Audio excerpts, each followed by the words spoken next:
Hello and welcome to Rewind Reviews. You know the drill. We're doing old movies from Chris and my childhood. This week it was my choice, but I have carried on the sort of trilogy we started last week. I've chosen Back to the Future Part 2 because, as Chris pointed out a couple of weeks back, it's one of those trilogies that really there's two reasons for it. It's because they're kind of Moorish. You know, once you pop, you just can't stop. You can't just watch Back to the Future 1. You watch 2 and then 3. It's just what happens. But also, they are the most interconnected trilogy of movies from that time frame for sure. I can't think of another set of sequels from back then that were so interconnected. So yeah, it really does feel like we should be reviewing them back to back, which is exactly what we're doing. If you haven't heard our review of Part 1 yet, please go back because we're not going to cover the stuff we covered in this one. So like our history with the films is probably there's no difference between our history with Back to the Future Part 1 and Back to the Future Part 2, I assume, unless you've got something you want to add to that, Chris. No, not that wasn't, already in the existing narrative, no. So if you've not heard our discussion of Back to the Future Part 1 yet, I would go check that out before you listen to this, because we're probably going to reference things or build on points we made in that when we discuss Part 2. Quick recap of Part 2. Marty does have to go back he goes to the future with Doc and Jennifer to help his kids. It turns out one of his kids makes a very bad decision that sends the whole family on a spiral. Quite honestly, though, family's already in a pretty bad shape when we arrive in 2015. While there, they accidentally give Biff the idea to take sports results in the form of an almanac back to himself in the 50s. When they return to their timeline, having fixed the thing with Marty's kids, it's all messed up. It's the future that we're probably actually living in now under the rule of Donald Trump, where basically Biff's ideal version of the future is one that's on fire. To fix it, they have to go back to the 50s and stop and get the almanac back from Biff. They can't stop old Biff from returning the almanac because then he won't return the DeLorean to them in the future. It's all very complicated, but it works in the film. So off on the adventure, they go back through the 50s, back through all the events of the first movie as they try to reclaim the almanac. They finally achieve it, just as lightning strikes the DeLorean, and Doc is shot back into the Old West. Cue an awful trailer for Part 3. So that's the setup. That's the breakdown of the actual plot. How did we feel about it on the second view? Because the one thing we talked about a lot last week, we kept hinting at, was that this movie maybe doesn't stand up to the first one. Like, we both felt like going into this rewatch that we were going to prefer the second one because that was the one we preferred as when we were kids. But we both hinted at the idea that maybe the first one is the better film, and we our opinion on that has shifted. Certainly that's true for me. Where do you sit with it, having rewatched it? Yeah, I think the magic of it is still very much, and the fact, I think it's clear, as before, we also kind of won't have the recommendation, because yes, obviously, you don't watch, I wouldn't recommend anyone only watch the first one. So as it goes without saying, we recommend this movie. I think we recommend all three. We'll get it out. We don't even we won't even cover it next week. We'll watch this trilogy if you haven't seen them. They're amazing. And if you haven't seen them in a while, they are worth going back to for sure. You'll have a blast. Yeah, especially in light of like the way it links. So I think you forget that as a kid. I didn't realize it as a kid, or it was only rewatching them that you realize how clever the writing of all three parts is. I think it's not. And you phrased it like this, so I'm not saying you didn't phrase it like this, because actually I think you specifically did. It's not so much that this film has gone down as the true genius of the first one is elevated when watching it with a review hat on, when watching it with a hat that notices the script, notices the nuances, notices the detail. The first one is a work of art. The core thing, the core nostalgic rush of this one, and the sheer brilliance of the idea. You and I are, in general, suckers for time travel movies. We are. The notion of the alternative future, the notion of going back into the first film, it's such a brilliant idea. Like, it's so much fun. It's so interesting. I I would say I would find it almost impossible to pick a favourite film. I think the first film is in a league of its own in terms of how good it is. So I think, if you were to say what is the best Back to the Future film, I perhaps would have said Part 2. I would now say Part 1 because it is. If you were to say what's your favourite, I'd be like, I don't know, Part 1's a better film, but I do have a soft spot for Part 2. So I'm kind of... Yeah, I think my view of the first one has been even more elevated. That magic and nostalgia, a lot of that for me is about Part 2. And I do think at its core, Part 2 is a wildly good idea. Yeah, I think it is. I think so. For me, it's slightly different in that I do think my estimation of Part 1 has gone up because I respect, with a review hat on, more what one manages to achieve, and that definitely is tipped the scale that way. But what I think is added to that is I am more observant now of all of Part 2 that has to be hoop jumping to get to the story 2 wants to get. Because of where they left off Part 1 with their joke ending, there are multiple ways in which they sort of trapped themselves. We'll talk about them specifically when we get to them. But it feels like a lot of the first act of Part 2 is spent doing laborious repositioning of pieces to tell the story they want to tell. Number one. Yeah. And that brings it a little bit down in my estimation because there's a lot of to and fro and back and forth and this person goes here and this person has to go here and all for it to sort of actually make sense. And then there is. And then the secondary sort of complaint is I feel like a film should stand on its own, and this film doesn't. Where it leaves off, the biggest character plot arc of the movie is left unresolved. It's not like the first movie where the plot of the movie is over. Malthy has successfully achieved restoring his parents, and then there's another adventure to go on. This is sort of the same adventure still, and while I admire how intertwined these two movies are, this and the third one, I don't feel it stands on its own as well as the first one does. It's not. Go on. It is very much a part 2. That's absolutely spot on. I really noticed so like yourself, I've watched it twice. I watched the whole trilogy and then I've taken it film by film for this. And on the second viewing of this today, I really noticed how, this isn't a criticism of the chase scene at the end. The bit where Marty's on the hoverboard and he's trying to get the book and Biff is kind of... Is that the stuff is that in the tunnel? Yeah, in the tunnel. Like, all of that stuff is great, right? Great set piece, a lot of fun. But I was watching it today going, shit, as a closing action piece though, like, it ain't got nothing on any of the two in part 1, either the is George gonna get with Lorraine and the clock tower and the lightning and the plug and all of that stuff. It ain't got anything on the train scene in part 3. I'm like, that if you think of that sequence in your mind, you think of it as a sequence. You don't think of it as this huge climactic moment. No. And I was like, wow, that it really is. It really is a part 2. And like you say, it's not just like the set piece, the moving the chess pieces around to get them where they want. They almost, in some instances, over-explain things. Like, there's, a bit where the doc says, he has this whole thing about, 1955 could be a coincidence, or it could be that that's a temporal point in time, and da-da-da-da-da. And I'm like, you don't...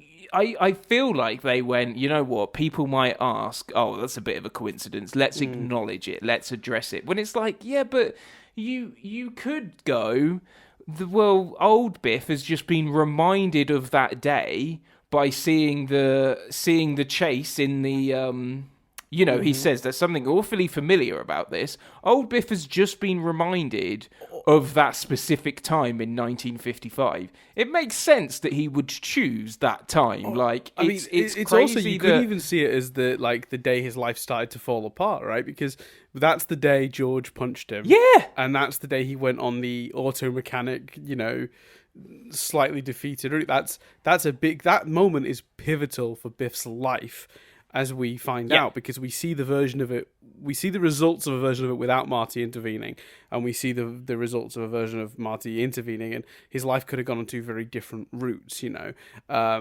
by the way, interesting point, since that we talked a lot about, do they do enough to justify that? Should you feel sorry for Biff and all of that stuff? And part 2 does a great job of going, nope, like, given the power, he literally chooses to murder. But one thing I will say is I can't remember, I think it was a clip with, like, Kevin Smith talking about how, like, never mind, he doesn't say this, but never mind that side of things. Isn't it weird that they kept Biff hanging around? Like, everyone had the school bully, and I'm sure they had fantasies about what they would do to them and punching them and stuff. But I'm pretty sure stopping an assault, punching them, and then going, you know what, though? Let's keep him around to clean the car. That's a good point. That's a much weirder decision. Hey, Lorraine, remember that guy that tried to rape you? He's waxing the car right now. Is that cool? Like, that's an even bizarre decision, right. Character-wise. I mean, that criticism, I suppose, aimed more firmly at the first movie, but yeah, absolutely. Yeah. And it's odd that, like, they chose to have a line, where Doc sets up that his ideal past is the Wild West. They chose to have a line suggesting a reason for 1955, and yet they chose to be mysterious about what was happening to old Biff when, he materializes in the future. And it's kind of like, I don't know, the decisions, the explanations that, like you said, the hoops that you have to go through is a good way of putting it, are very noticeable. And some of them are genius. Some of them are subtly done and they're setting stuff up and it's great. But some of them feel like, dealing laborious. With Jennifer. Like, some of them feel forced or laborious. They feel like they're really having to, like, work to make... It's like, they're trying to put the triangle piece through the square hole. It's not quite fitting. They're making it work just about... But your brain, even prior to being in, review hat on, I felt like the opening of this movie had a lot of shuffling around to do to sort of get to its point. The movie, once you get to them leaving the future, then we're off and away, and it's a great movie. Like, a lot of that stuff is in the first act, where they're having to explain away Jennifer. Set up a scenario where Biff can steal grab the almanac, steal the DeLorean, and bring it back. Explain really fairly laboriously that Marty gets into an accident with the Rolls Royce and that, set up the chicken thing. Yeah, is it a Range Rover or a Rolls Royce? It's a Range Rover, I assume.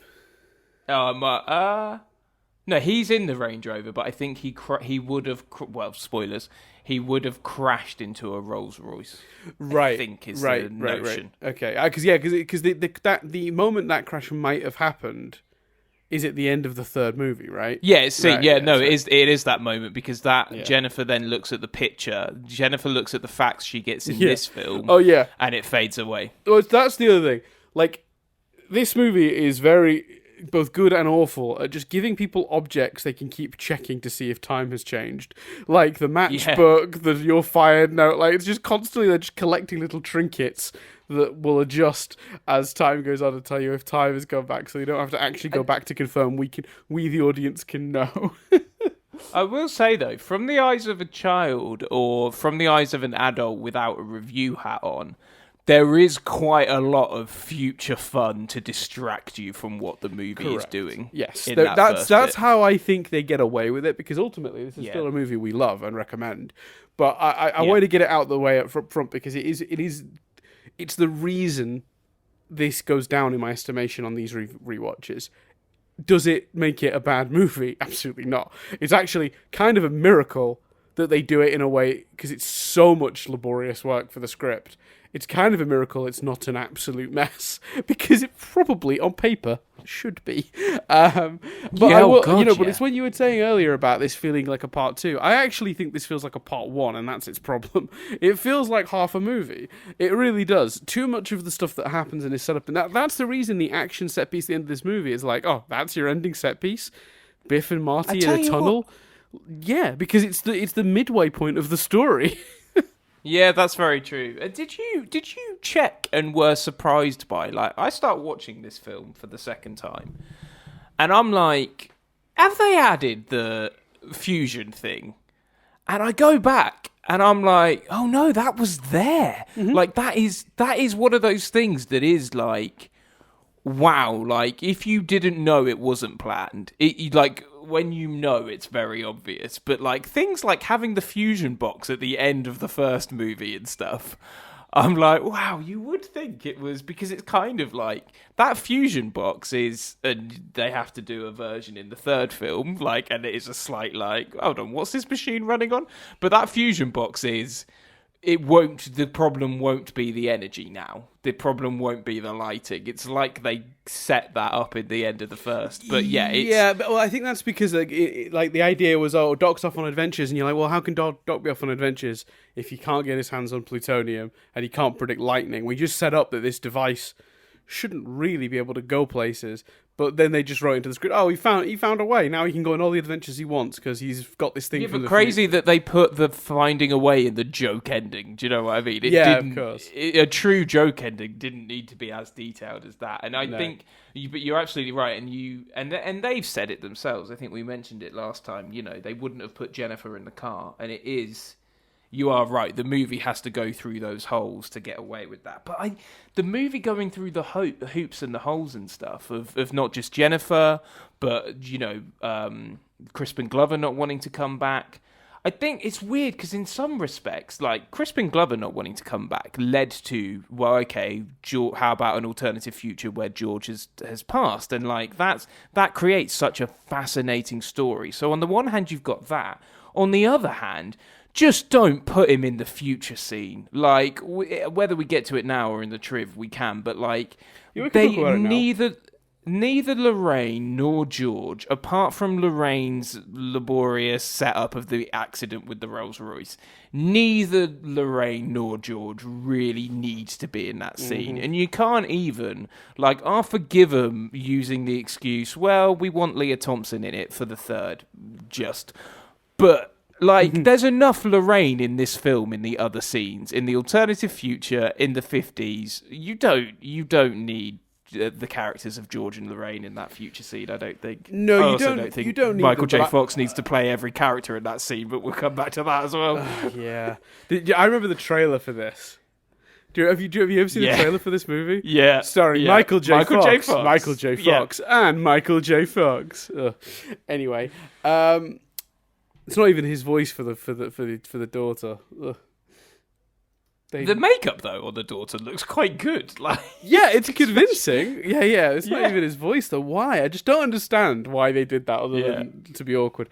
Anyway, separate to that, I think that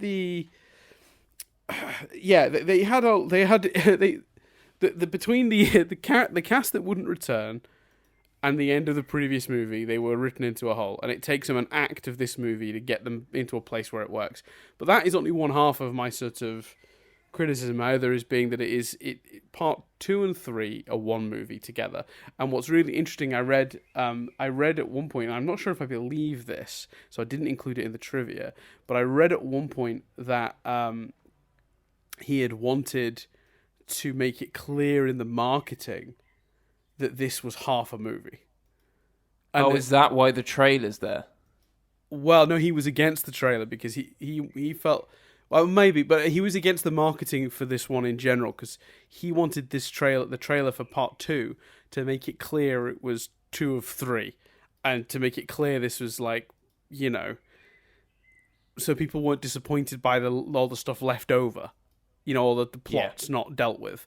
And apparently the reason this one didn't do as well in theaters as the first one It's quite simply because the word of mouth was not good. It was people very dissatisfied because they got half a movie. It was the number one film of the year, though, wasn't it? No, I think fourth.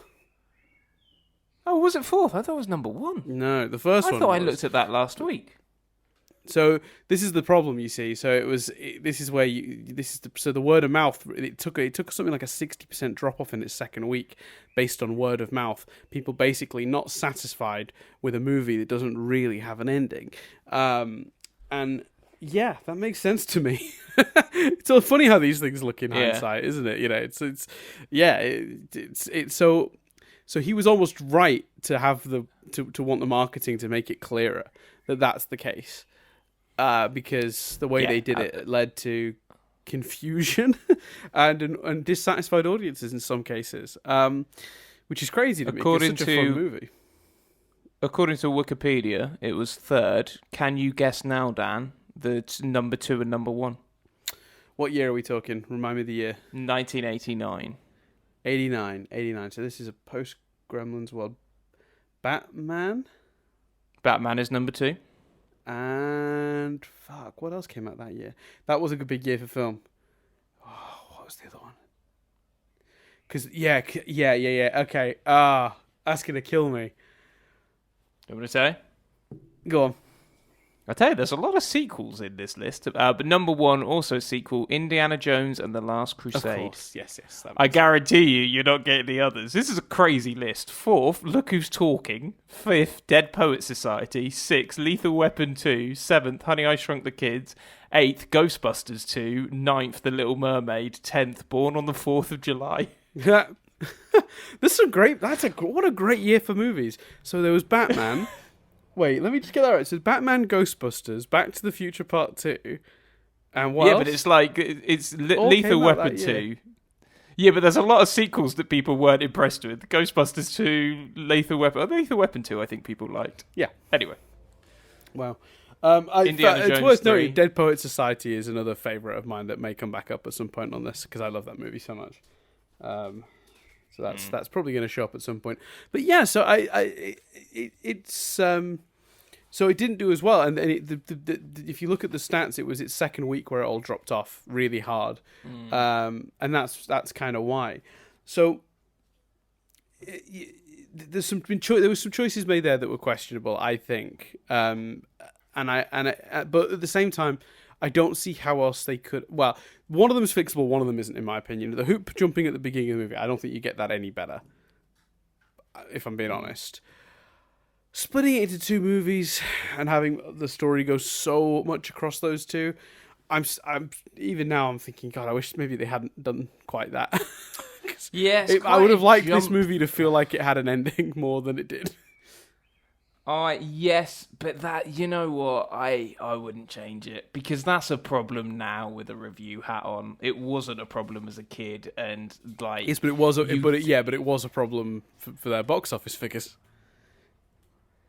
Yeah, fuck them. No, the third highest grossing film that year. It's fine. Like, yeah, but they definitely wanted it to be first. I mean, it deserved to be first, and it was. I imagine it was expected to be first.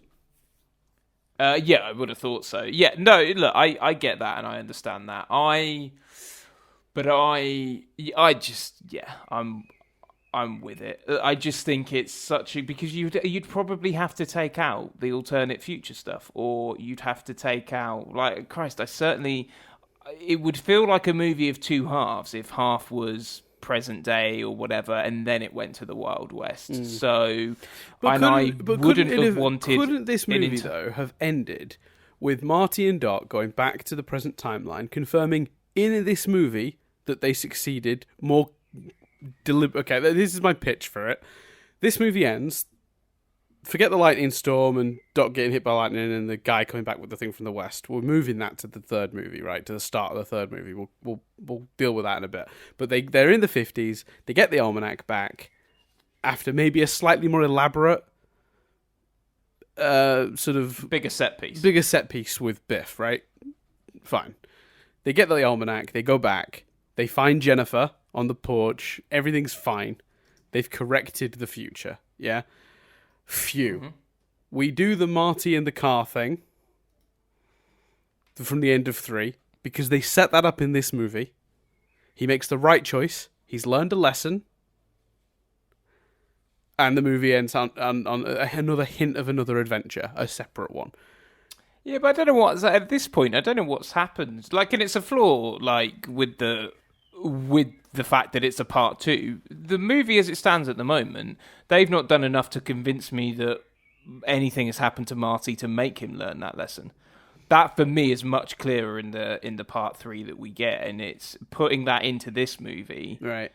Is gonna make it even more bloated. Because could you imagine the opening of Back to the Future 3 being Marty and Doc running a test with the DeLorean, but a storm rolls in, it hits it, the guy shows up with the letter, and he realizes the Doc's back in the 1850s, and then the fucking title card. What a great opening to a movie that would have been. Yeah, it would be. But hey, whether deliberate, whether a joke or not. Fundamentally, part 1 ends with a cliffhanger. I completely agree with you. It ends with a cliffhanger in a movie that has resolved itself in a way that this movie doesn't.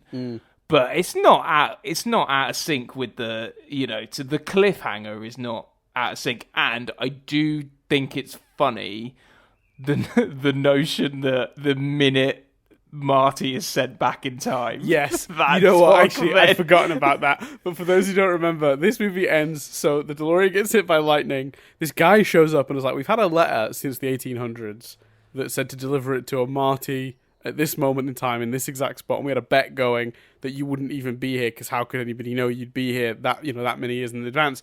It's a letter from Doc explaining the situation, but he needs help because Doc's left him the machine. Well, we find out in the next one that he's going to get the help of the 50s Doc to help him get the time machine to get him back to his own time that he's left from the Old West in a barn somewhere. But Marty then runs to go get 50s Doc, who's just sent Marty back. And the movie ends on this amazing moment where it's literally the end of the first movie. Doc sent it back. He's going, "Woo! Yeah!" And he's like really thrilled. Marty just comes back round and is like, "I need your help." And he's like, "I just sent you back." It's so good. And I know, yeah, but with review hats doesn't matter as a kid thing isn't a fully fleshed argument. I get that.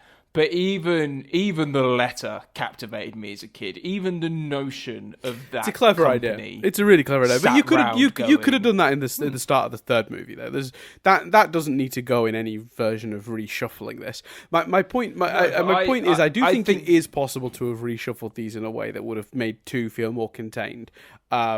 They chose not to do that. Fine, they were filming them back to back. It kind of makes sense. And my understanding is they were written as one originally anyway. Is my understanding.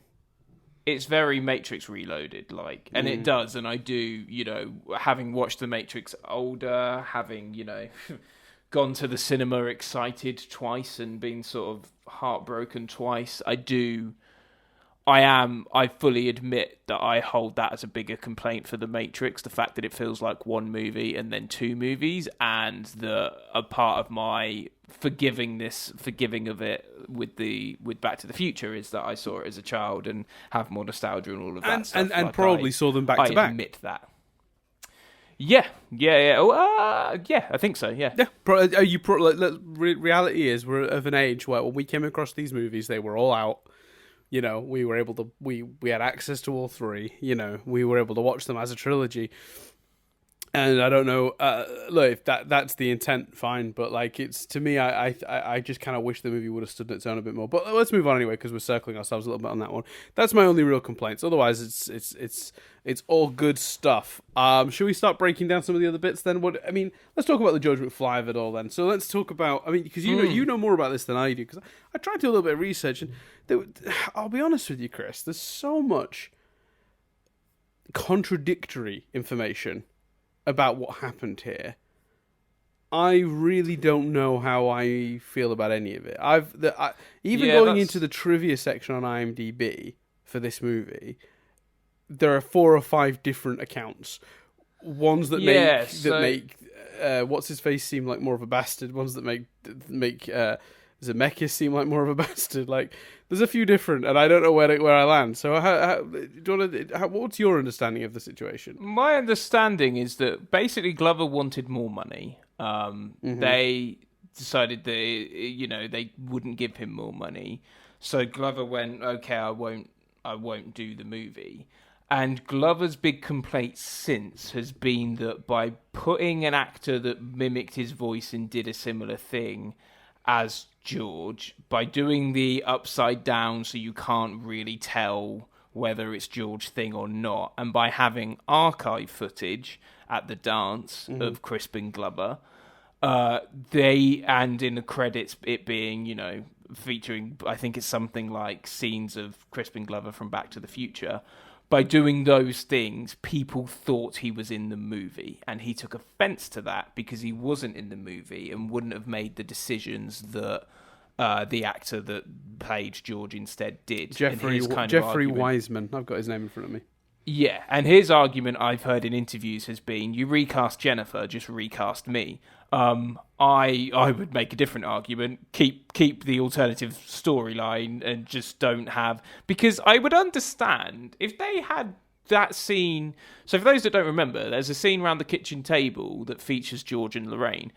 And if that scene had reaffirmed like Marty's love for his dad in some way, to make it more powerful when his dad is then murdered, I'd get it. But it almost goes against that, because like if they don't have that scene, then Marty's last real interaction with his dad has been, their house in the alternative future, but setting his dad up with his mum and making him a braver, nicer guy. The notion that they go from that to there, and everything's like, so everything's great. You've helped your dad become this amazing man. Biff's changed the timeline. He's passed away. Like, that's a more compelling thing to me than like this weird. I don't know. To be fair, like present day Marty doesn't really see that, actually, does he? To be fair, but as an audience, I don't know that we needed older George in the future. Because I don't think it did enough to set up there's a world where he's alive. I understand Glover's complaint. And basically there's this huge rift. So Glover and Zemeckis, I believe, have actually worked together again since. But there's apparently a huge rift between Bob Gale and Crispin Glover. So, yes, there's actually more to it than even that, according to some. So basically, the start of the problems was basically... Crispin Glover went on record a lot after the first movie came out and complained about it. He didn't like the ending of the movie. He thought Marty's money and material possessions were rewards for his actions, and he didn't take kindly to that. Bob Gale took exception to him going public with concerns about the movie. And that's apparently why they lowballed him on his fee for the turning up in the second one. Because he was getting paid a fraction of what Leah Thompson and Tom Wilson were being paid to return. That's the rumour. Now, the rumour is that when they lowballed him, there was a bit of discussion, and they nearly had him on board with lesser screen time. He was like, well, okay, put me in the movie less than the other two, and then you're paying me less is okay. So, and they nearly came to an agreement. At a certain point, though, Crispin seems to have changed agents, and his new agent went back to a ridiculous fee that was more than anyone else was making on the movie, pretty much, maybe with the exception of Michael J. Fox and Christopher Lloyd, for the lesser screen time, and apparently that's when it all broke down. Right. But almost all of that, I've heard varying accounts for. Yeah, back absolutely. and forth. Absolutely. So who knows? Because who really knows does... why he was offered less money originally? Was it to do with his criticisms of the early movie? Maybe, and if so, then that's a little bit shitty on Bob Gale's part, but I get it. What a frustrating scenario that they came to, where there was a point when they nearly agreed as well. I mean, on a reduced role for him in the movie. Maybe that's even why that scene exists. maybe he was written into that scene during that period of time when they were going to be able to use him limitedly for a smaller fee. And you know what? And this, obviously, we don't know if any of this is true, but do you know what would really upset me if that scene was true? If that was true, it feels like that scene has been written as some sort of revenge. It feels like the character of George has been written as a joke, like to face that. Which it doesn't sit well at all when you could have done more to make the death impactful by, you know, showing real love between George and Lorraine or something. And then obviously Glover did go on to sue the filmmakers because he didn't grant them permission to use his likeness in part 2.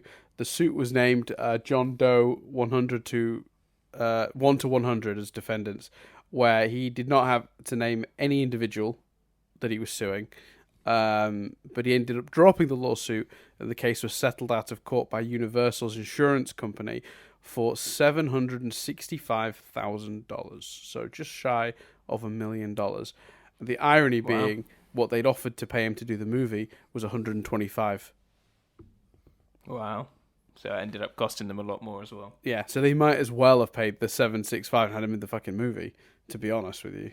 And they really might have, because you could have done some great stuff with that scene and that character to make that hit. And it's had a huge impact on the industry as well, I'm told. When I was reading into it, apparently the Screen Actors Guild have changed and introduced new rules about using, creating the impression of an actor that's not present in your film. Yeah, because, I think, to be fair, I think they could have done it in Doctor Who. I think Doctor Who in the Day of the Doctor, it was more Stephen Moffat going, Eccleston didn't want to be in it, so it wouldn't have been right to digitally put him in that scene towards the end. Not the Gallifrey scene, the scene that happens when Hurt returns to the TARDIS. But I think there is some likeness stuff, because don't they now, they do get you, so to combat that, movies write into the contract, no, we've got your likeness, we can use it any way we want. There are reports of, some of the bigger movies, people doing cast of their bodies and stuff, or, digitally, scanning their bodies in case they need to usually in the future and stuff. Yeah. So a lot of studios have been putting clauses into contracts about that. I mean, obviously, if you've got a good manager or agent, whoever, will go through that, and if you don't want that, they can fight that as being in the contract. But yeah, a lot of or it gets you the big bucks. Well, yeah. I mean, there's a lot of studios that have said, look, if we can use the footage or likeness in anything. I mean, look at what happened with. I mean, did they pay Carrie Fisher's estate for using all the Force Awakens footage and essentially creating a new performance from her in You'd hope so, wouldn't you? Was it Rise of Skywalker? You'd hope so. I don't know. You'd hope so. They might have had it in their contract that they could do that regardless. They used a digital version of her in Rogue One as well. I know she hadn't technically, when that was made, she was still alive, but it's the same. So yeah, principle. I don't know. Did they pay her for that? I who knows. Did the Peter Cushing estate get money for the digital Peter Cushing that appears in that movie too? I have no idea. But they've definitely found ways around it over the years. It kind of inform the start of the movie, because we sadly weren't able to have the original Jennifer back. The actress, her mother sadly got cancer, and she had to not do the movie. We got Elisabeth Shue instead, who's okay in this movie. I don't mind Elisabeth Shue in other roles, but I must admit, I prefer the original Jennifer. I think we talked about it last week. Yeah, we did, and I think there is an element of she had a lot. The situations she was in this film is very different. It would have been interesting to see, because it's a very subtle, caring performance as Jennifer from the original actress, from Claudia Wells. So it would have been interesting to see how she would have chosen to adapt the character for these more extravagant scenes. Facing her future self, getting in a time machine, etc. But even if you watch the scene by scenes, even the choices of Elisabeth Shue are, even in the scenes where she's recreating what Claudia Wells did, more overt, which, she might have been directed to do. It might have been a choice. Fair enough. It's a shame for her. If she'd have played Jennifer in the first film, you wouldn't think anything of it. But when compared to the two performances, especially when I think Claudia Wells I don't think, it might not even be fair to say real chemistry with Michael J. Fox. Scenes which allowed the chemistry to shine through with Michael J. Fox in a way that, especially in this film, Elisabeth Shue and Michael J. Fox don't have scenes where the chemistry can be present. So yeah, I agree. It's a shame, especially. But I understand the actress's reasons. I think it's very honourable, and so that's a massive shame. That one. It's also a shame it couldn't work out with Crispin Glover. It's slightly more. The story of the alternative future is really captivating, and that's led by Glover's decision not to return. So it did give us something. But I think in both instances, it's a shame the actors couldn't come back. But obviously, completely understand Claudia Wells' decisions. Yeah, of course. Yeah, it's at least with that one, it's like very understandable with what happened. I feel like the George McFly one's a bit different. It's interesting to think of what this movie could have been had both those actors, or would have been had both those actors, returned. Maybe similar, maybe different. I think it's hard to say, isn't it? But should we talk a little bit about the future they present in this now? Obviously, lots of jokes made in the years since about what they didn't predict correctly, but they also predict a lot of stuff quite well. So we don't have the flying car or hydrating food, but the big flat screen TVs, video calls, the resurgence of 3D movies, the never-ending obsession with sequels. There's an awful lot of right predictions, and I've not got any of them in my trivia, but there's apparently some stuff they predict about baseball as well, and I didn't understand any of it, so I'm sorry, folks, if you're looking for baseball triv. There's none. I've cut it. But apparently Miami didn't have a team, or Florida didn't have a team, and then this movie predicted they would have, and then they did. This movie... Wow. All right. The nostalgia for the 80s as well. What's that? Very much a thing. The nostalgia for the 80s is very much a thing as well. Yeah, they called that for sure. Yeah. I think any version of 2015 is definitely hankering for the 80s. Like, it's, yeah. The fashion stuff they got kind of wrong, obviously, but that idea of having like all that content to watch as well, like Marty Jr., whatever he is, he sits down, he looks at the screen, there's like 30 channels crop up and all showing different stuff. Like, that all feels... That over-reliance on technology feels pretty fair. Do you think it's kind of like the last... like, I feel like a show couldn't get away, or a movie couldn't get away with going, here's the future in 30 years, and showing a jolly positive future anymore. Because people would just be like, oh, really? Well, how'd you fix the environment? Like, do you know what I mean? Well, I mean, I think that was a problem then, because look at the way they did it. I mean, Mr. Fusion is that. The idea you can turn your trash into energy is exactly how they fixed the environment in this version of the future. So that was even accounted for. Yeah, wow. Well, it'd have to be even more accounted for now, wouldn't it? Well, yeah. But I mean, yeah, if you had a clean source of energy where you could both recycle your rubbish and get energy out of it, that would do it. So yeah, I think I think that's the premise anyway. But yeah, you're right. The further we get into our own dystopia, the more the further out of reach this like a clean cut flying car utopia seems to get to be. Well, it's like it's kind of, without getting too deep about it or political about it. 15 years ago, when watching this movie, you could go, do you really think that like one man being that powerful could lead to looting, rioting, and the general distress across the whole population of this town? Whereas now you're like, yep. yeah. I mean, yeah, it's weird. Shall we talk about the Trump analogy of it? Because, I mean, for those who don't recall, and this is very intentional, they said it at the time, this is before Trump presidency, obviously many years before, Trump was obviously into hotels and stuff, and that's who they modelled the alternate 80s Biff on. So when they go back from the future and Biff, the older Biff has given the younger version of himself, the 50s version of himself, the almanac, the story goes that he went and started betting loads and making millions, earned himself the nickname Luckiest Man on Earth or something like that, and then he invested that money into an empire and basically crushed a lot of, at least Hill Valley. Not really sure how far it goes from there, but with his casinos and such, and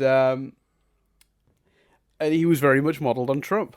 And it's kind of funny because you're right. Like that analogy hits a little too close to home in our modern era. Well, I remember the memes and the images of future Biff when like Trump won and stuff. And right? It's yeah. just like it's scary and it's a good performance from Tom Wilson. Like he's so good. Like it's kind of it's amazing to me that he hasn't like been a more prevalent. I think he's got he's done plenty of stuff and he seems very happy and stuff, but like and he's done a lot of stand up and stuff. And he's like done music and he's done smaller parts and stuff that he's really enjoyed. Like he showed up in he was in what was that the Bo Burnham sitcom. He played his dad. Zach Stone is going to be Zach famous. Stone's going to be famous. He was great in that. He was also really good in The Heat with Sandra Bullock and Melissa McCarthy. Right, exactly. So, a film which, by the way, I don't think is as renowned as it should be. I think The Heat is brilliant, but anyway. But it feels like he should be a star. He's so good in these movies. Do you know what I mean? Like, he has, obviously, he's very happy. He's had a wonderful career, and I'm very pleased.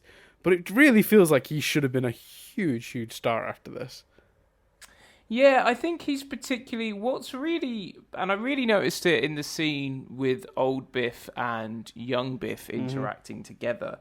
It truly does feel like the same character, yet the nuances are different. Like you don't, because if you think about it, the difference between future Biff at the end of the first movie versus future Biff, alternate reality here, and really old Biff, it's a very, like I say, detailed performance, and it feels like the same person but in different circumstances. And I admittedly, given I think this is more of I would challenge the material more than the performance, but I think that comes across more with Tom Wilson's performance as alternate Biff than it does with Leah Thompson as alternate Lorraine, who's still great.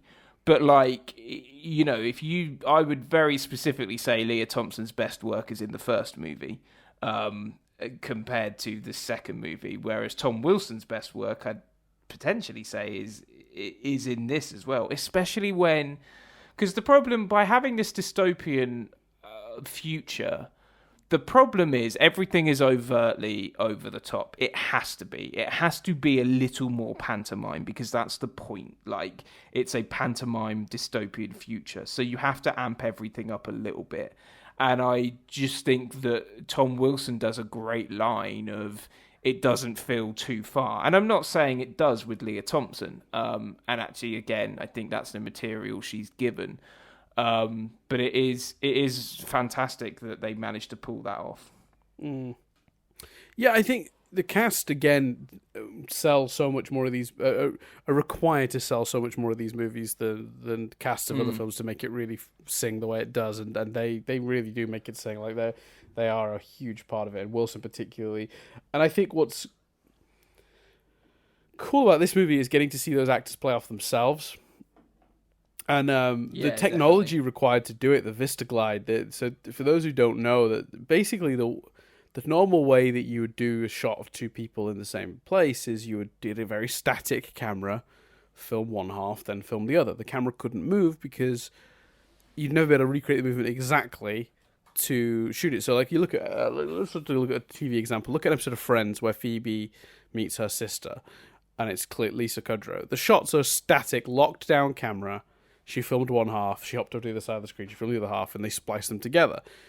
But Zemeckis really wanted the camera to move in all the the scenes where people were interacting with themselves or passing objects to themselves. And that's never been done before at this point. So this is a system called the VistaGlide, and it's basically a mounted camera, and you control it from like a board, and you spin these things, and the camera moves, and you film the scene, but the computer attached to it remembers the movements. And then you can do the exact same shot again, and the camera will move to the exact same points with pinpoint precision, which allows you to shoot something and then shoot it again with a different actor in a different place, and you've got the exact same camera move, because he just didn't like the idea that the camera moves the whole way through the first movie. He's like, why should the camera suddenly become static because, Doc's talking to an old version of himself? Or Biff's talking to an old version of himself, or the whole family are played by Michael J. Fox. So he really wanted that to happen, and it's incredible what they achieve from a technological perspective in this film. Dan sent me a video. There's a 2-part video from VFX Cool on it, and it's just fascinating to watch. Like as you were saying there, the objects being passed, sometimes those objects were there for like the scene with the almanac being passed from old Biff to young Biff. The camera, they programmed the camera to make that move, and the almanac is actually on a rig that is moving across. It's just phenomenal. I would really recommend that YouTube video. Yeah, it's on the Captain Disillusion YouTube channel. He usually uses his VFX know-how to debunk videos. So like people will send him like a video of like a spaceship flying through the sky and be like, debunk it, and he'd be like, okay, well the frames don't right here, you see it juddering here, and he'll point out where this visual effects are happening and theorize on how they did it, usually with surprising accuracy. But he did this series called VFX Cool, where he did a couple of videos on Back to the Future, looking at how their effects pushed things forward and inspired him as well, because he's a big fan. And they're really good videos that just, you watch them, you realize the effort they went to do things you don't even think about. Simple shots, like there's a shot in the movie where the DeLorean just lands, and it goes from a model to a composite to a real car, all in one camera movement, seamlessly. And he talks, he breaks it down how they do it, and it's just remarkable. So it's a great little. I think they're 10 minutes each, the videos, so 20 minutes in total. Yeah, Captain Disillusion's YouTube channel. It's a VFX Cool Back to the Future. He did it in 2 parts. It's great.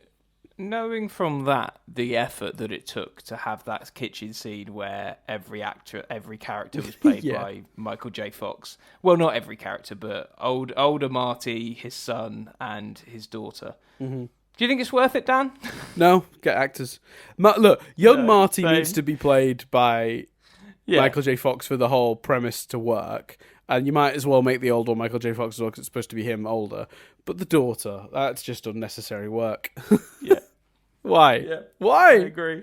What did they do that for? What did they do that for? It makes no sense.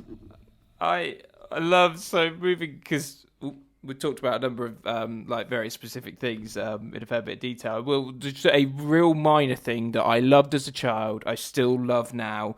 Every time I've watched this movie, I've loved this moment. The notion of Marty jumping across to the opposite side of the stairwell to escape the goons. Yes. I've always loved. It's such a small moment, but I've always loved that, because it's a real. That's fucking clever, but I bet most people wouldn't have thought of that moment. Yes, yeah, it's great. It felt so cool. It's kind of, I tell you, mate, like thinking about it deeper if I have to. I think one of the reasons I love that moment, because there's not a lot of Marty moments here where he's the Marty that skateboards on the cars in the first one. There's not a lot of effortlessly cool Marty moments in this movie. No, there's a couple. There's a couple, but they almost make him like, him buying the outrageous spy gear and stuff like that. They almost do the opposite in some cases. That moment though is like that for me emphasizes who that character is. I love. Yeah, I think the problem is the other moments they do it repeats of moments from the first movie, so that you don't. So him punching future, was it Biff's son, the grandson, whatever. Punching Griff. Yeah, he goes to punch him, and he reaches out his fist. I don't think he manages to punch him. You're right, but he still outdoes him in the end and makes him crash into the thing by being Marty cool, Yes. and like, you know, skateboarding again, and you know, so they have that stuff in the movie, but it's usually echoing a moment from the previous movie. Should we talk about that? Because actually, as a kid, I used to love that. I used to love how much these three movies echoed each other with moments reoccurring. How do you feel about it now? Because you could argue that maybe it's a little straightforward and a little lazy that history keeps repeating itself so precisely, so often. I still think I like it, though. I still think it works for me. Because in this, and it happens thoroughly throughout the movies. They have to stretch a bit more to make it work in the third one. But how do you feel about it, having referred to this, specifically looking at the second one and the way it echoes moments from the first, like, you know, the manure and not the manure so much, but the chase scene and meeting them in the diner and all that stuff. I do like it, and I think it's like the worst example of it is the Hangover Part 2, where it's just like the same movie again. Mm-hmm. This isn't the same movie again. This is like building a world and building a thing where you expect the chase, you expect the manure, you expect the. Do you expect the moment when he wakes scene. up in darkness and like? Yeah, exactly. And then Lorraine is there, and he thinks he's in the right time again, but then it's all thrown out. Yeah, and they do really interesting. I mean. Yeah, I can't wait to talk about Leah Thompson in part 3. But they always do fun stuff with it as well. And again, I know it's unfair because, you know, I did watch this as a child, so I can relate. But you didn't give a shit when you first saw fucking hoverboards. Do you know what I mean? You weren't going, oh, this is the same scene again. You were just like, it's a fucking hoverboard. Like, you don't even notice that as a kid, I don't think. And then as you get older and you watch, like, I didn't really, if you'd have said to me, you know, going back a few years now, to describe Back to the Future, I'd be like, oh, 1 and 2 emulate these things. The third one doesn't really do that. Like, I didn't even notice how much the third one does it until I watched it. I think in this instance, you're so swept up by hoverboards, which is another great example of the VFX. So yeah, like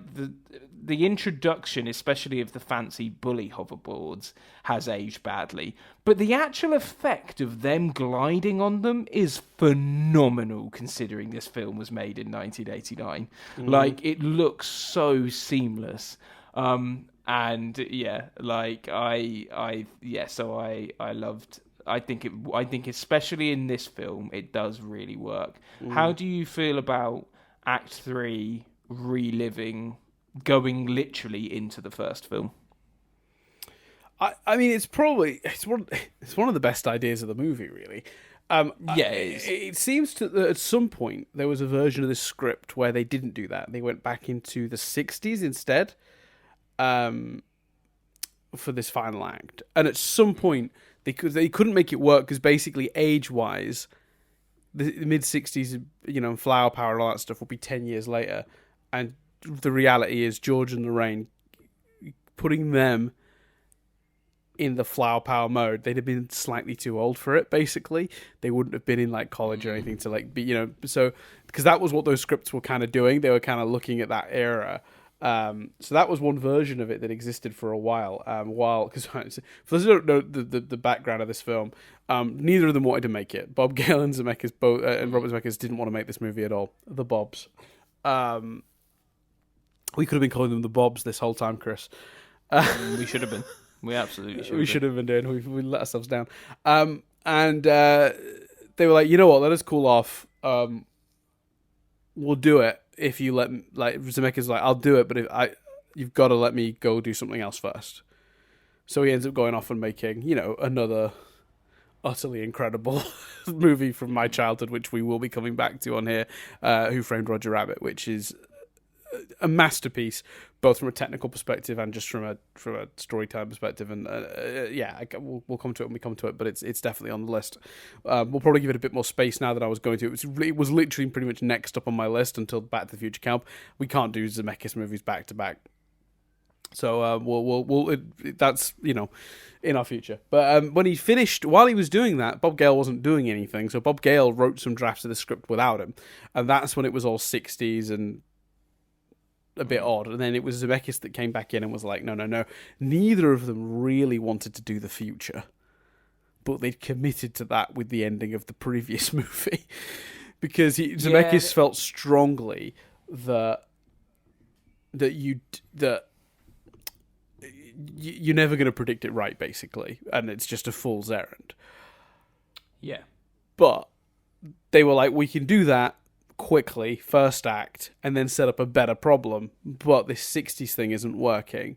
So when they were faced with that situation, the decision to line it up with the first movie, probably the smartest decision they made writing this film. Because for a whole host of reasons. One, it's a unique idea that another film wouldn't have had the opportunity to do at that point. Obviously, we've seen it since, but at the time, incredibly unique. Two, the other problem for me with the 60s is you don't really, I don't know exactly, and I've not got it up, but I think it's like an hour before they end up back there. So like... And that's one of the other reasons this feels like a real part two, because this movie is three things. Whereas the first one is the 50s and the last one is the Wild West. This film is the future, the alternative 80s, and then the 50s. Like it isn't one thing. And I think the reason they get away with it is because the audience don't need the 50s setting up, because we've already done that. So if it had been the 60s, you've only got 40 minutes to really play with the 60s. It's like how a show that I adore called Auf Wiedersehen Pet, the second series of that is apparently the Spanish series, but actually in reality they're only in Spain for like 4 or 5 episodes at the end, I think it is. So I think the other thing that's so genius about that is it takes the audience somewhere that they recognise anyway and doesn't require setup because they've seen the first film. Yeah, and I think it's the way it's done. It does add a lot of tension to those last scenes because there's this added dilemma of you need to outmaneuver Biff.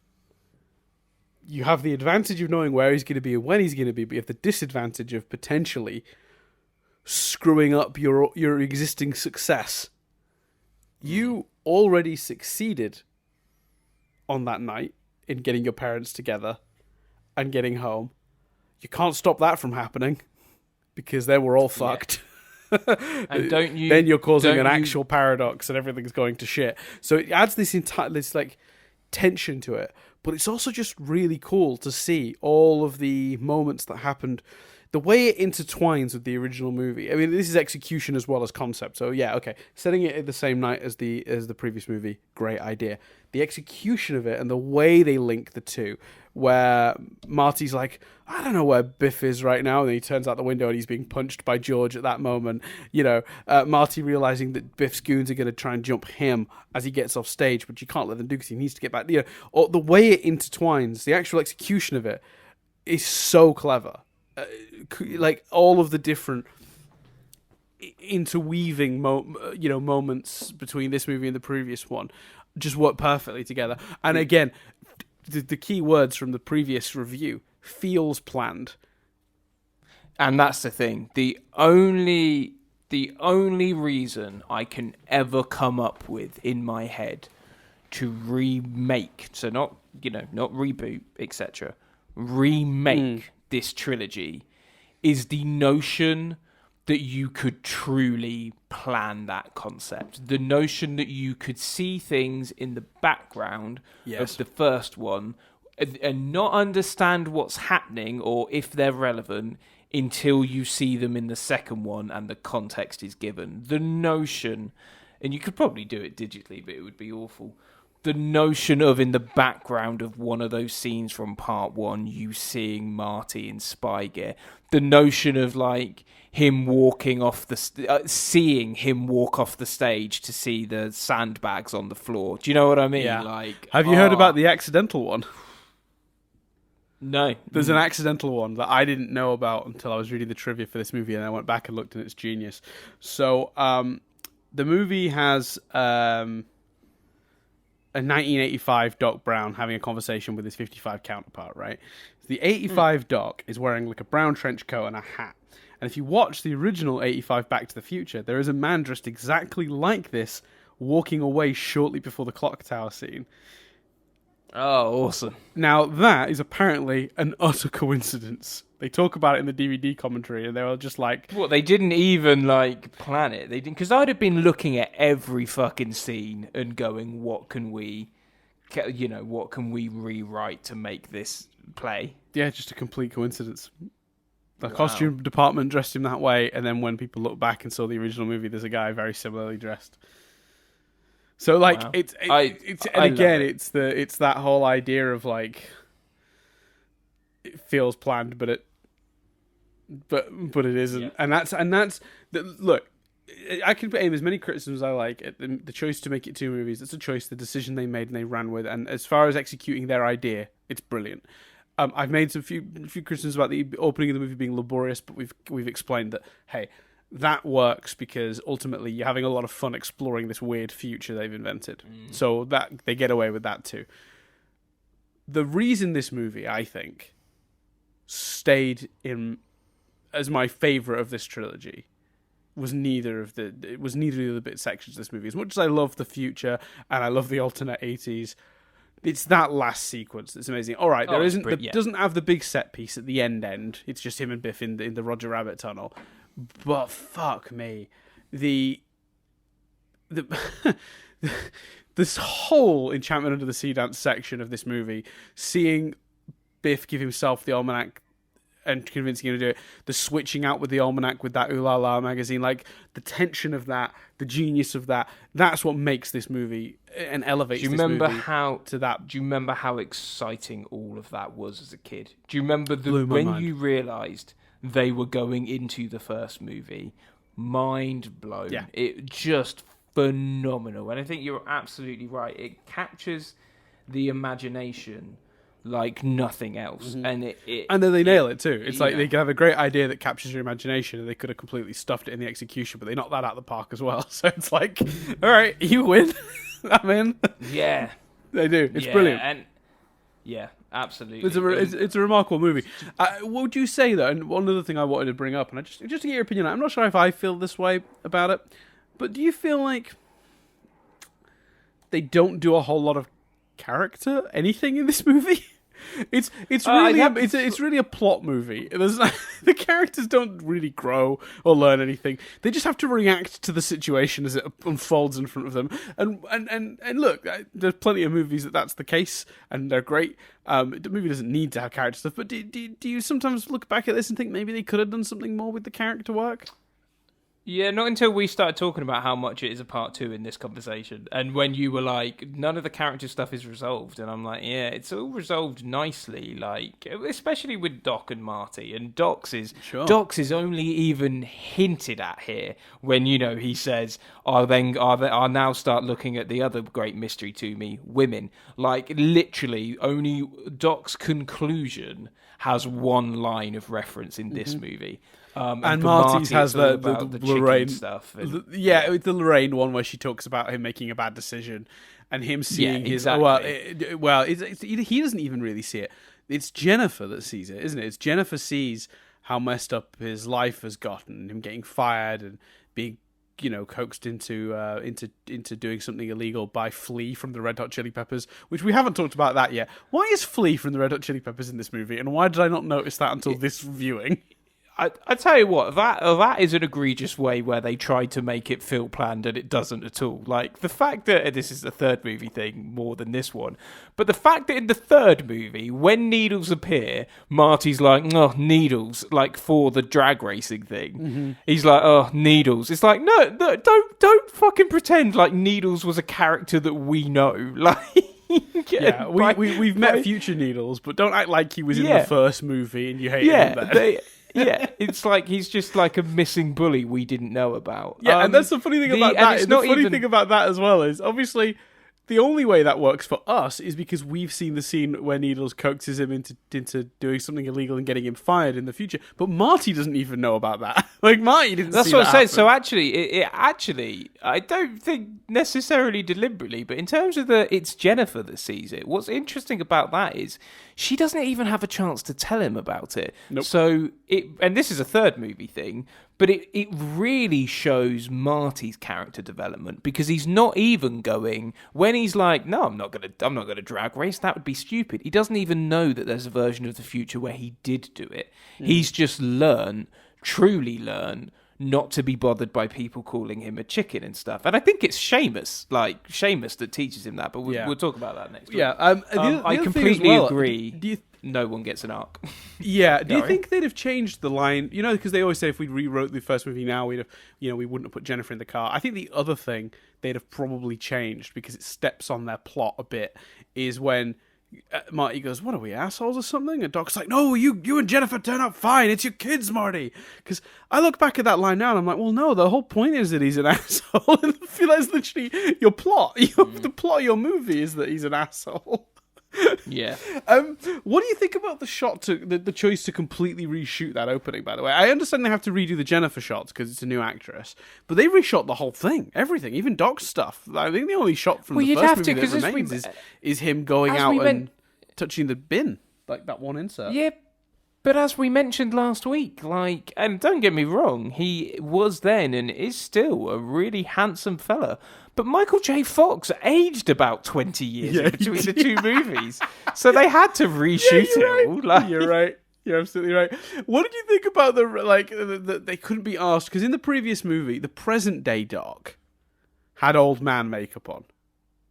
Because Marty had to meet past Doc in that movie, right? Yeah. So in this movie, because they don't want to have to keep doing Doc Brown up in the old man makeup, they have this thing that he, in the future, he got himself rejuvenated, and he pulls it off in front of Marty.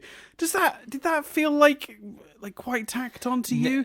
Because even as a kid, I remember going, ooh, that line. It didn't as a kid, but I think this came up last week, and I was like, now as an adult, you just literally go, oh God, they just didn't want to do the makeup, did they?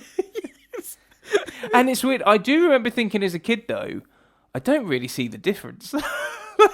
It's subtle, but it's not that. But it's because I think they put subtler old man makeup on him, because I think the original plan was just subtly de-age him a little bit, so you wouldn't really notice.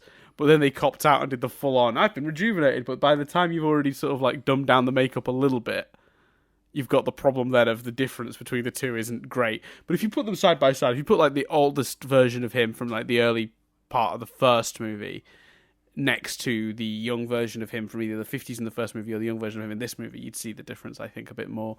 But yeah, it's ridiculous. Not as much as you'd see the difference again between Marty. Exactly. In a weird way, they probably could have opened this movie with him having just the younger face, and we probably wouldn't have thought too much about it, because we'd have all been too busy looking at Michael J. Fox going, oh, he seems to have grown about 10 years in the space of the three that took place between this and that. It makes sense.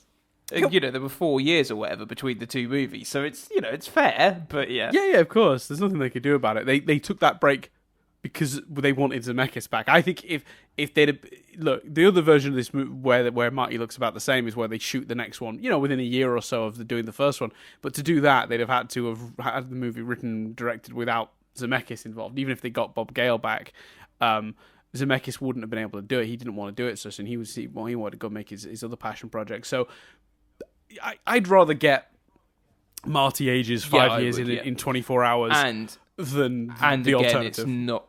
It's not something I actually noticed as a kid either, so it's fine. No, I only noticed it on this particular reviewing. The other thing I wanted to ask you about was Marty's weird inability to understand this has all just happened to him. So let's look at the timeline just very briefly. Oh yeah, I remember this coming up last week. This really winds you up, doesn't it? This really winds me up. So Marty, so let's get this straight. So Marty goes back to the past into the 50s, right? And he spends about a week there, from what we can tell. That's about right? Yeah, he does. It is a week. Yeah, it's a week. At the end of that movie, though, they go get the DeLorean. They get home, and then he's immediately accosted by Doc. 10 minutes after getting home, or waking up the next morning, he's immediately accosted by Doc. Less than 12 hours have passed from him being at the Enchantment of the Sea dance to getting home, and then being in the future with Doc, right? Then they spend less than a day in the future. Would we argue? Yeah. Oh, yeah. No, it is literally day to night. So, yeah. It's less than a day. Then they go to the alternate 1985, where, again, about half a day. So since the Enchantment Under the Sea dance, at most, about a day and a half has passed. Right? Since the ending of the first movie. And then, in the second one, he gets there, he's like, oh, it's like I was only here yesterday. You were. In every sense of the word, you literally were. You were both there yesterday because of time travel, and you were literally there about a day and a half ago. What are you talking about, you lunatic? Well, he slept twice, but because he sleeps before 2 days, realizing the future's changed, and he gets knocked out. All right, but Chris, yeah, if I saw you on the Tuesday, and then saw you again on a Thursday, I went, it's almost like I was here yesterday. You'd be like, yeah, you're I'd right. be like, It was 2 days ago, mate. Don't worry about it. No, you don't. I'm not saying you're wrong. And actually, it used to be a joke pet peeve as a kid that I'd get really annoyed because I just had one friend that was particularly bad at it. When like you'd be up past midnight and you'd be like, oh, what are we doing tomorrow? And they'd be like, don't you mean today? I'd be like, you fucking wanker. Yeah, the same kind of person that says, see you next year, and it's like December 30th or whatever. Oh, I do that every year. Literally, New Year's starts for Jess with me going through a series of, I've not left this room all year.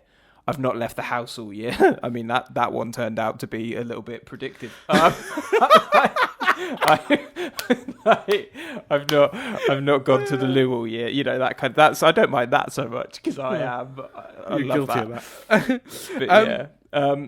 No, I completely agree. And there's not enough, because also like the kind of, for someone, he is in the alternate 80s, he is mourning still fundamentally for him alternate 80s. Do you know what I mean? Mm. Like he is mourning the mum and dad he has actually in reality spent about 2 minutes with.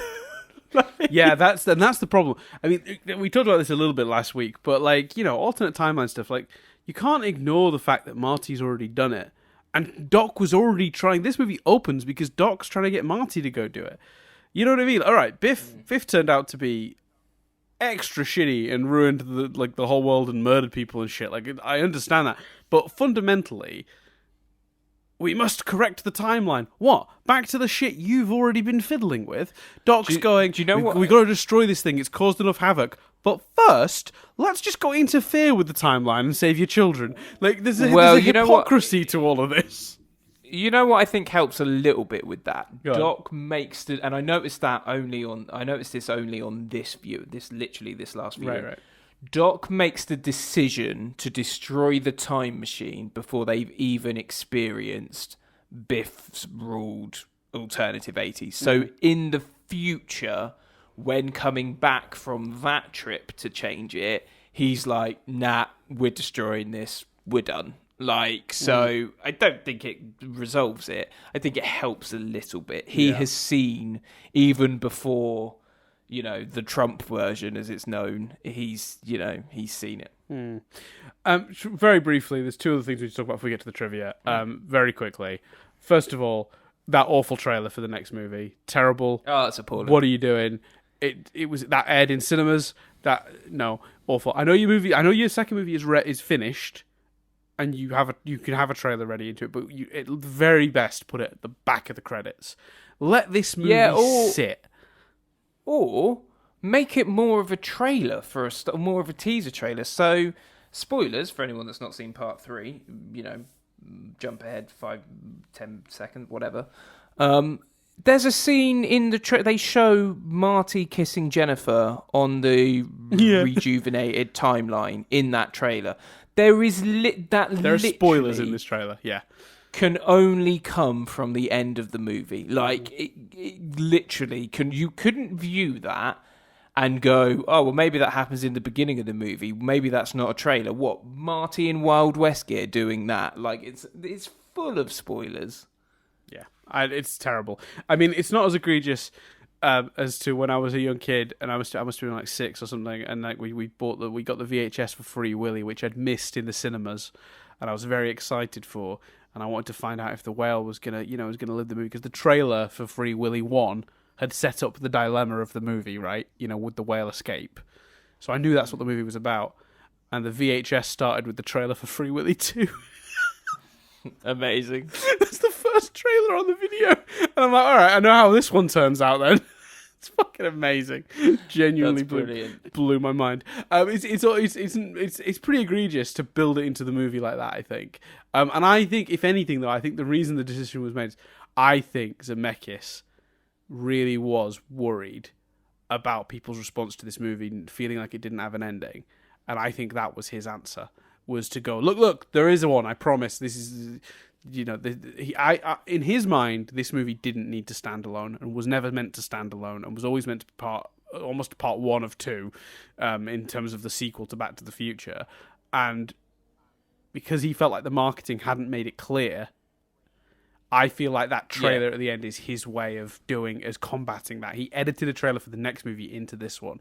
I think what they probably should have done is put it after the credits, but then again, would everyone see that? Probably not. Or made it a better trailer. Yeah, it made it subtler. I think subtler would have done it probably. It's a real shame.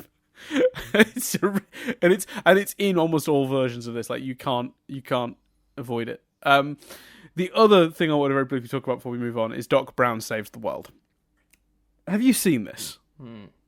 No, I don't think so. So in 2015, when the date came up of Marty's future that we visit in this, they released a 10 or 15 minute long short film called Doc Brown Saves the World that explains why our future is different from the one predicted in Back to the Future.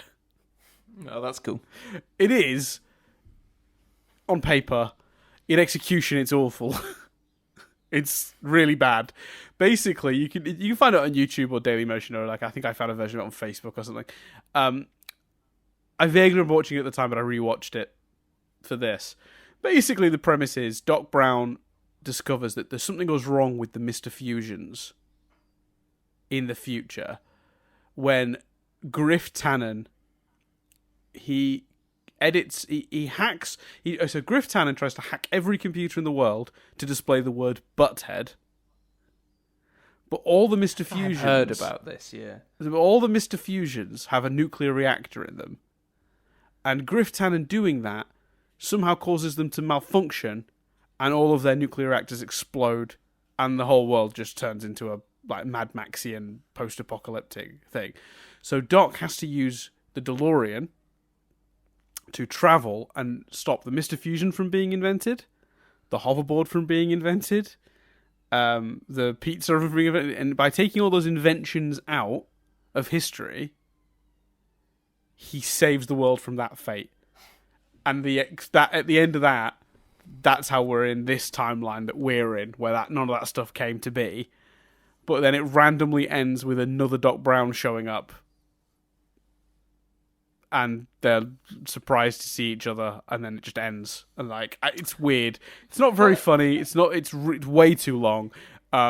It doesn't make a whole heap of sense. But it's for a group that was so protective initially of the movies. All the tie-in media, I don't know, it's a different thing, and you can debate whether it's canon or not. But all the tie-in media for Back to the Future is incredibly convoluted. The game has a plot where they're manufacturing DeLoreans, 8-seater DeLoreans, which is quite clever for the purpose of the ride. Sorry, is what I meant to say there. The ride has that plot. The game, as a piece of editing, it is unbelievable. Someone has taken basically. There's a term for it. You'll know because you're more of a gamer than me. The cutscenes? No, so not cutscenes. The actual type of game is a game where there's not necessarily. It's not like level 1's mission is this, but you go and you can click explore. Adventure? Yeah, you can explore every element of the world and gradually. It's a great game. It came out in 5 episodes. It's a Telltale game. It was kind of like a point and click adventure type thing. where you'd go and solve puzzles and you'd wander around the world freely and you could find objects that would help you get around. And it's they got a really good sound alike for Michael J. Fox because unfortunately he was too ill to do it. But it was considered it's the closest thing to an official sequel we have, and it's a 5-part story and it's brilliant. It's extremely convoluted. And but if it's you're got not a kind a of gamer, cartoony art style, which kind of is why they get away with it. if you're not a gamer and you're like, oh, if it's the closest thing to a fourth movie, I'd quite like to check it out. Someone has edited it together as a Back to the Future 4 and 5 on YouTube, and they've done a phenomenal job of editing it together. Have you watched through it then, or have you? I've watched I've watched until it gets really convoluted. So I've watched I've seen Doc and Marty reunite. I think I've watched the first half an hour. There's a throwaway line about why the DeLorean even exists, which is amazing. And it just, between that, the ride, what you're describing about Doc Brown Saves the World, it just feels like all the tie-in media is incredibly complex. Well, obviously the animated series as well, where isn't there there's a DeLorean and they also sometimes use the steam engine from the end of the third one. Yeah. Ridiculous. It's crazy stuff. So yeah, but Doc Brown Save the World, not worth your time, but a fun idea, and maybe they can use that idea in future if they do want to make a sequel to explain why this 2015 is different. But yeah, otherwise avoid it. So trivia, I really called. There's so much shite in the trivia for this, and we've tackled a lot of it as we've talked. So thankfully, I've been able to delete a lot of stuff. Take a drink every time I talk about a thing though that I've already said. As last week. According to Michael J. Fox, he didn't find out there was going to be a sequel to Back to the Future until he watched a VHS version and the words "to be continued" were added. He then had to call his agent and check that he was going to be in the sequel. That's amazing. And that, I think, is due to the time frame again between the two movies being 5 years, because obviously there was a big gap because of Roger Rabbit. But in the meantime, the VHS release, obviously, they'd added that because it had all been agreed, even if it hadn't been shot yet, but no one had bothered contacting the actors yet because it was too early. There was no point in getting an actor on board for a movie you're not shooting for 3 or 4 years or whatever. But yeah, he had no idea. It's a fun way to find out there's a sequel happening. Yeah. This is Elijah Wood's very first film appearance. Everyone knows this one, I think, but it's worth bringing up so people don't put comments underneath going, did you mention Elijah Wood? I mentioned it. Shut up. He's in the movie. Who's he play, Dan? He's the little kid in the Wild West when he's playing the Wild West game in the cafe. Oh yeah. And he goes, "You have to use your hands. That's for babies," or something like that. Nice. Yeah. There you go. Filmed at the same time as 3, and it was claimed at the time that Michael J. Fox had forgotten how to ride a skateboard in the 4 or 5 years that intervened between the two productions.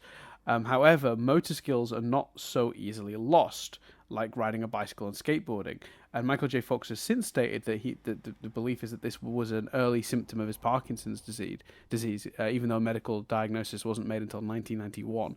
So the fact that he forgot how to skateboard in 5 years, they think that's that basically medical professionals have told him that's quite unusual and may have been an early sign of his illness, which is both sad but also interesting, which is why I've left it in the thing. Oh, I haven't read his later books, but Lucky Man, his first autobiography that he wrote, which deals with family ties, Back to the Future, and the early diagnosis of Parkinson, is a phenomenal book. I think he's a phenomenal man, and his approach to Parkinson's, both his and raising money for awareness, raising money for medications, lobbying to change, certain rules and regulations around operations or whatever. I don't know the details. I may be getting that wrong. I can't remember the specifics. It's just phenomenal, and that book is well worth a read. Mm. Yeah, well, there you go. So another recommendation. Check out the book. Yeah, I've never read it, but I've heard good things. So that would be on my list too.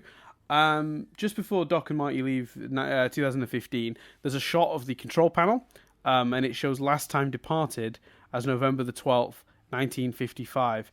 If they'd noticed this, they would have already known someone had used the time machine without them, and they'd have known exactly where they went to disrupt the timeline. So there you go. Because there's a plot detail in the middle of this movie.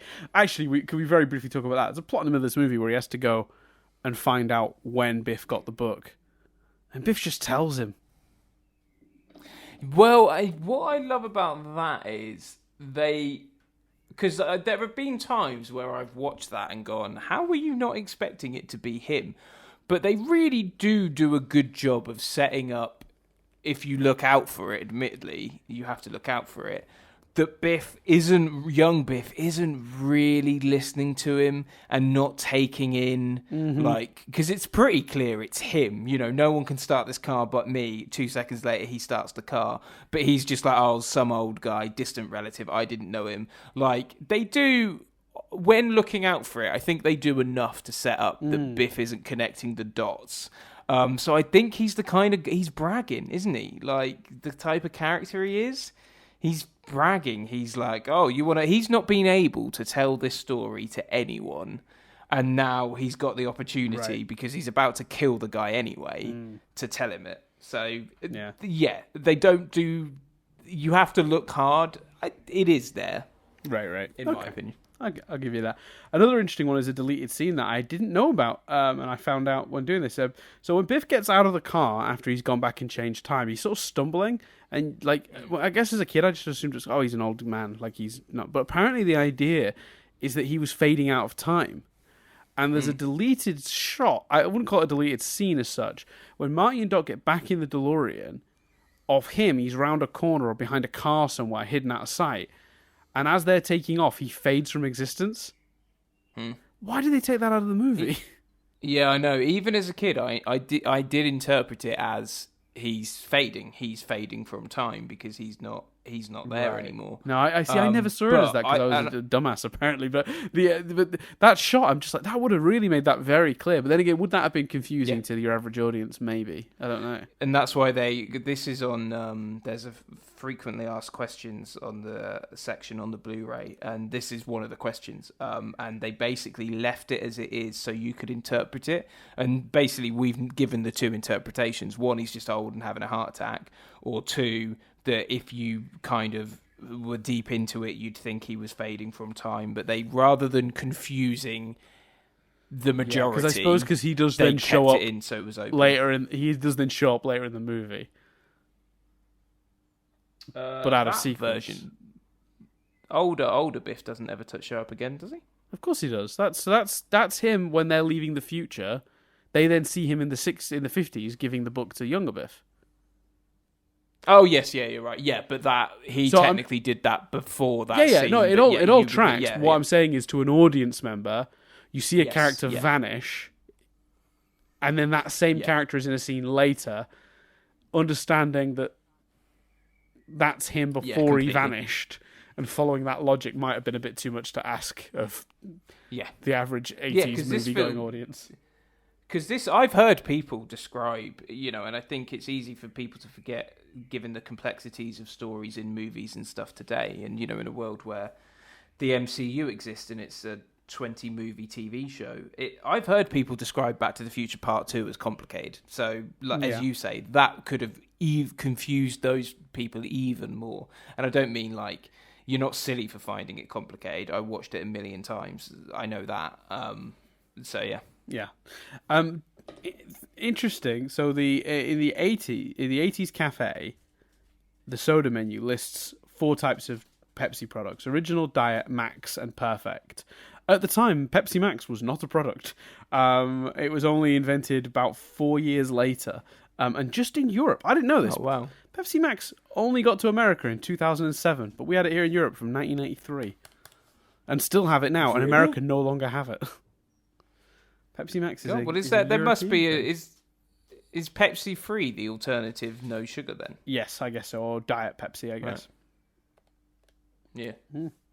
Or it might even just be called no sugar. But yeah, but this movie predicted Pepsi Max's existence by about 4 years.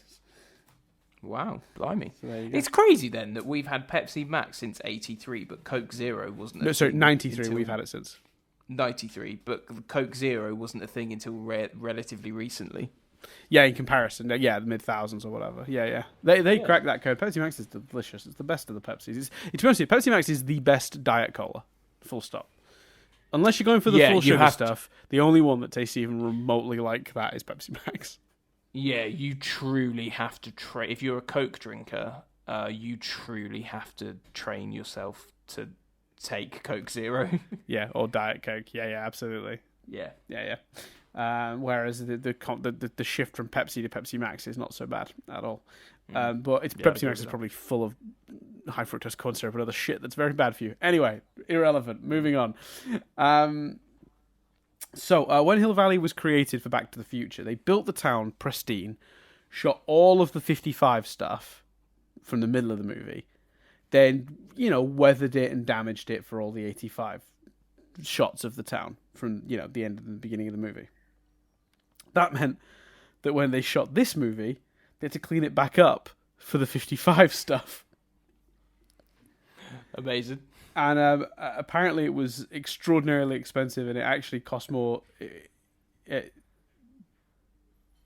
cost more to refurbish it than it did to build it originally from scratch. Oh, wow. That's how bad a state that it was in. So yeah, that's another interesting one. Football scores that Biff hears on the radio while driving are actual scores from November the 12th, 1955. The UCLA and Washington game that he and old Biff listened to, with the UCLA kicker Jim Decker hitting the last field goal to win, was also a real one.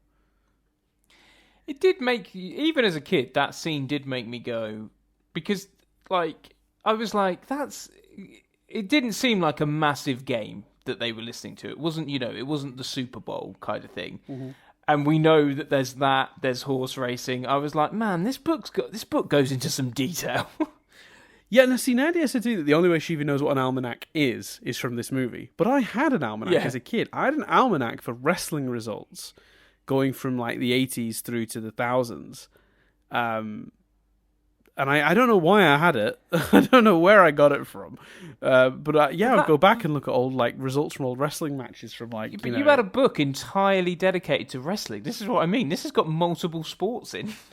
Yeah, you're right. Yeah, that's a fair point. Yeah, this is all the horse racing, all of the football games, all of the. Yeah, you're right. It's pretty amazing, and it's not that thick a book. My Just Wrestling one was quite thick. This is like a magazine. Yeah, you're right. Yeah, it's a good point. So originally this was only going to be one more movie. It was sort of known as Paradox and included elements from both this movie and Back to the Future 3, sort of compressed into one movie. There was even an earlier script where Marty met his parents when they're college students in the 60s, but they had to drop this because no matter how you cut it, George and Lorraine wouldn't have been in college during the protest era. They would have been too old. So I've already covered that. Let's take a drink. Several elaborate sequences were deleted through various revisions of the script. In the original script, Pa Peabody was being evaluated at a mental health institution for claiming to have seen a spacecraft. Obviously, they saw the DeLorean in the first movie. And as soon as he's released, he sees the flying DeLorean and fires his gun at it. And that's what actually was supposed to have damaged the time circuits, causing it to glitch. Oh. So in this movie, the reason they set it up all movie, Doc keeps hitting the little circuit because it keeps glitching out and displaying random times and dates. And he's like, I've got to get around to fixing that. But they're all in the midst of the action or whatever. And that's why, in the end, when he gets hit by lightning, he goes back to 85. Because otherwise you go well, wait, why did he end up in the 1800s? No one would have put that time into the circuit. But the reality is, the premise is that it's broken and it's glitching at the same time the lightning hits it. But the reason the board was supposed to be glitching was because the car had been shot at earlier in the movie. Oh, that's cool. And apparently the only reason they dropped the scene is because the actor Will Hare was unable to return for the sequel. So there you go. That's a good scene. Yeah. With the Mr. Fusion and the flight circuits damaged from that scene, there was a section where Marty and Doc fly the DeLorean into an array of power lines over the Grand Canyon to generate enough power to return to 1985. That's in one version of the script. That feels like a more epic finale than. Yeah, certainly feels epic. Yeah, that's probably was their original idea. A bit convoluted, but epic. Yeah, another cut sort of elaborate sequence was that during the hoverboard chase, Marty grabs the flying car that pulls him into the sky at quite a high altitude, but he loses his grip and is then rescued by Doc in a flying van. God knows where the premise was for him getting a flying van. than rescuing Marty out of the sky, but also would have been bigger in scale, but maybe a little dumber.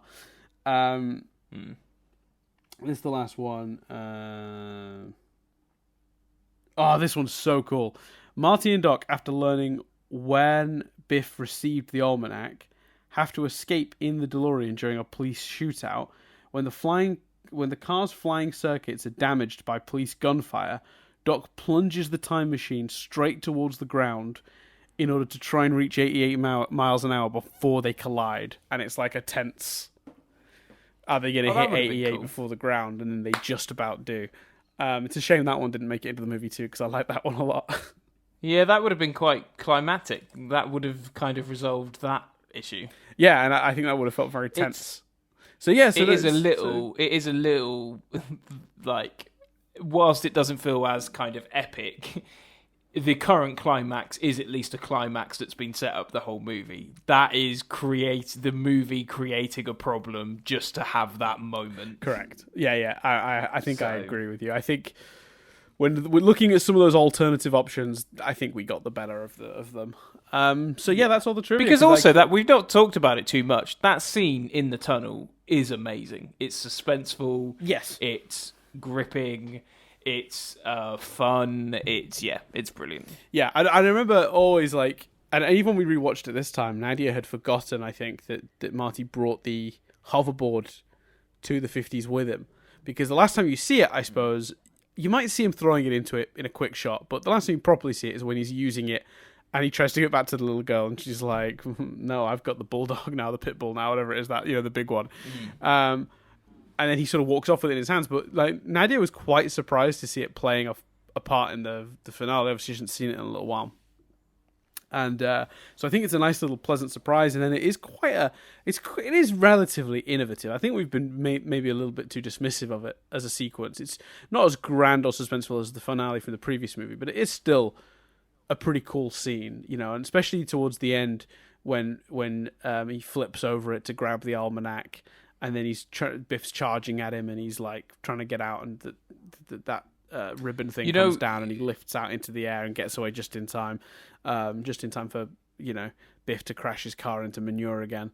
And I think that's it. I think it's the fact that because the sequence ends with the beat point for the end of the first act sequence in the other cases. Do you know what I mean? The manure is really early on in part one, and it's fairly, I can't remember if it's early or no, it's not early in part two, in part three, but it's, I think maybe it's that, but I think, again, as a kid, had never seen anything like it. Yeah, absolutely. This is a dude on a hoverboard fighting a guy in an old car. It's fucking brilliant. Like, it is. I think it doesn't, but it's that thing of, it truly, again, feels like a part two as a kind of result.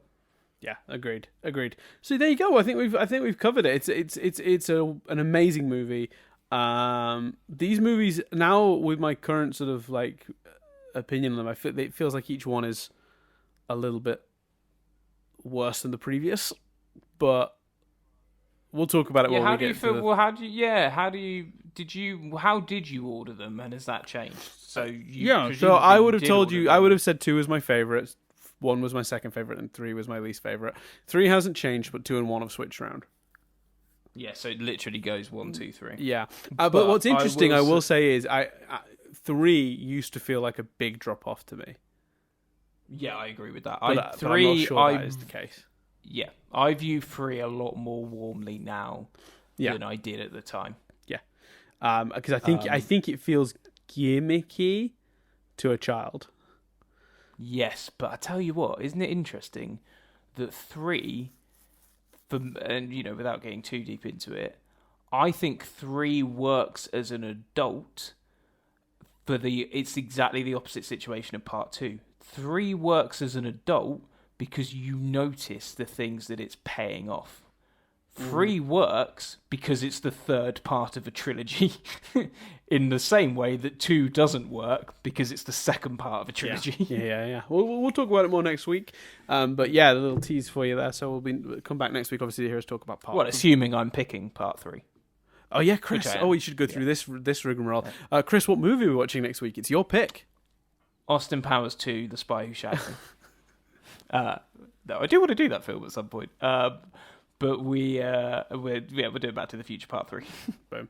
And then we're going to take a little break. We'll come back a little bit later in the year, I think, with more of these. Pretty excited to tackle the third one. It's been a relief, really, rewatching these ones. It feels like, I mean, I was pretty confident they'd hold up, but there's always that worry, isn't there, that this film you love is going to turn out not so great when you rewatch it. So yeah, I'm glad these have all turned out to be wonderful masterpieces that I hoped and believed they would be.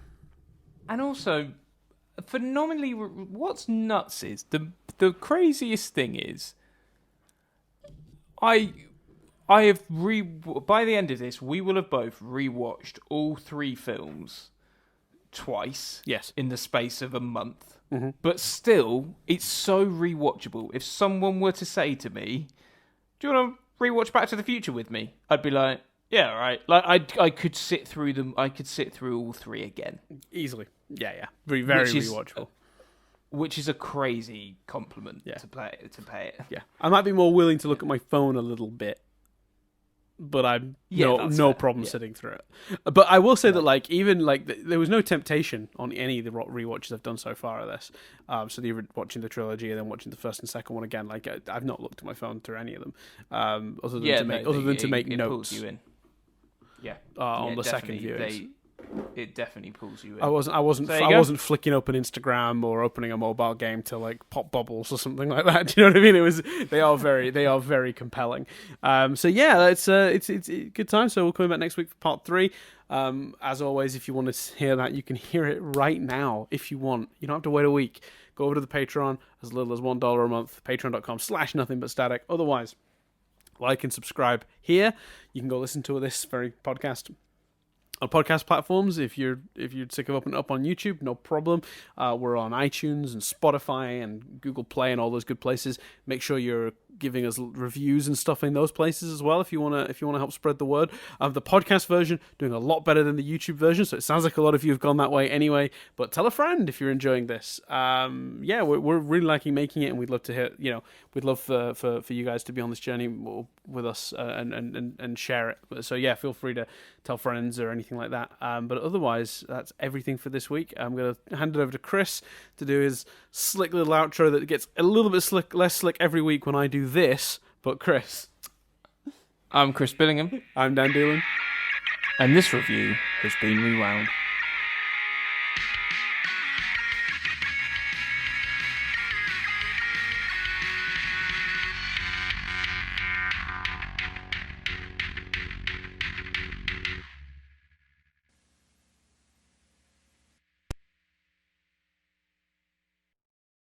I think the problem, Chris, is that I'm usually the one that does all the outro-y stuff, and then I have to hand it to you.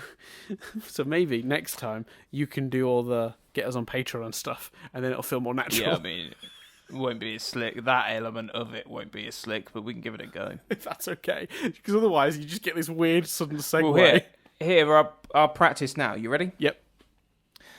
Patreon, YouTube, all that's good stuff. You can find us there. I'm Chris Billingham. I'm Dan Doolan. And this review has been rewound. No links. No. So he's not as detailed. No, that's your problem. There's a balance there. And I've not been able to find it. We'll figure it out next week. Bye. Bye.